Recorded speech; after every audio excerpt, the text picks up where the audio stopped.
अब हम बात करेंगे भाषा की। जी हाँ, ये किसी लैंग्वेज का नहीं बल्कि संविधान का यानी कि राजनीति का टॉपिक है।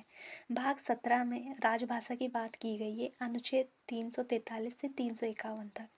इसमें राजभाषा के साथ साथ राष्ट्रभाषा, राज्यभाषा के बारे में बताया गया है। देखिए, राष्ट्रभाषा क्या होती है? जो देश की लोकप्रिय भाषा होती है, यानी कि हमारे देश की लोकप्रिय भाषा क्या है? हिंदी और इंग्लिश। मतलब अमूमन यही लोग बोलते हैं, बाकी सबकी अपनी अपनी क्षेत्रीय लैंग्वेज भी है ही।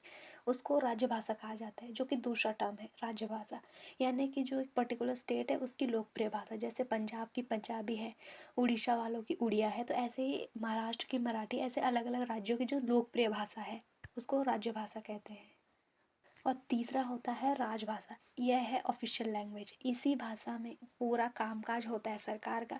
सरकार की जो घोषणाएं निकलती है, जो भी ऑफिशियल लेटर होते हैं वो इसी भाषा में होते हैं, राजभाषा यानी कि ऑफिशियल लैंग्वेज। और राष्ट्रभाषा या फिर राज्यभाषा लोकप्रिय हो सकती है, लेकिन वो राजभाषा हो ज़रूरी नहीं है। कई बार यह सेम हो जाता है, जैसे कि पंजाब की राज्यभाषा यानी पंजाब की लोकप्रिय भाषा पंजाबी है और उनकी राजभाषा भी पंजाबी ही है। हिंदी हमारी राजभाषा है। नेशनल लेवल पे देखा जाए तो हिंदी हमारी राजभाषा है और इंग्लिश सहायक राजभाषा है। सेंट्रल लेवल पे तो हिंदी और इंग्लिश हो गया, लेकिन राज्यों को छूट दी गई है कि वो इन दोनों भाषाओं के अलावा किसी अन्य भाषा को अपनी राजभाषा बना सकते हैं। आमतौर पर राज्य अपनी राजभाषा को ही अपनी तीसरी राजभाषा बना लेते हैं। कई बार ऐसा होता है कि किसी एक राज्य की राजभाषा कुछ और होती है हिंदी और इंग्लिश के अलावा, और किसी दूसरे राज्य की भी अलग होती है।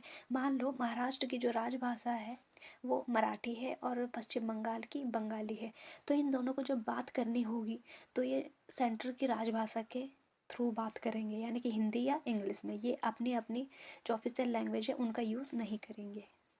राष्ट्रभाषा, राजभाषा और राज्य भाषा के अलावा एक चौथी भाषा होती है शास्त्रीय भाषा, यानी कि क्लासिकल लैंग्वेज। क्लासिकल लैंग्वेज में 11 भाषाएं हैं: संस्कृत, उड़िया, कन्नड़, तेलुगु, तमिल, मलयालम और 5 और नई भाषाएं जोड़ी गई हैं। जो 5 नई भाषाएं जोड़ी गई हैं उनमें एक प्राकृत है, एक पाली है, असमिया, बंगाली और मराठी है। जो भी भाषाएं 1500 BC यानी कि 1500 ईसा पूर्व से बोली जाती हैं, उन पुरानी भाषाओं को ही शास्त्रीय भाषा का दर्जा दिया जाता है।